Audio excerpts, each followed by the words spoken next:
বিকট শব্দ হওয়ার সাথে সাথে মানে হুট করে আগুনটা লেগে গিয়েছে। যেহেতু মানে যতটুকু জানতে পেরেছি যে ট্রাকের ভিতরে মূলত তেল এরকম টাইপের কিছু ছিল। তো জানার পরে সাথে সাথে ফায়ার সার্ভিসকে কল দেওয়া হয়। তো ওনারা সহ যারা এলাকার লোকজন ছিল ওনারা যথেষ্ট পরিমাণে সাপোর্ট দিয়েছে।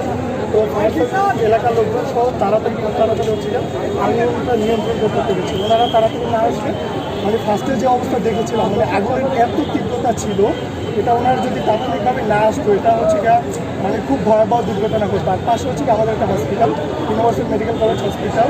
এবং এখান থেকে যদি কোনোরকমভাবে আগুনটা হসপিটালে যেত তাহলে হসপিটালের রোগজন এমনিতেই অনেক আতঙ্কে ছিল, কারণ হসপিটালের অবস্থা আর অনেক খারাপ হতো। কত মিনিটের সাথে লেগেছে আগুন নিয়ন্ত্রণ আপনারা দেখছেন?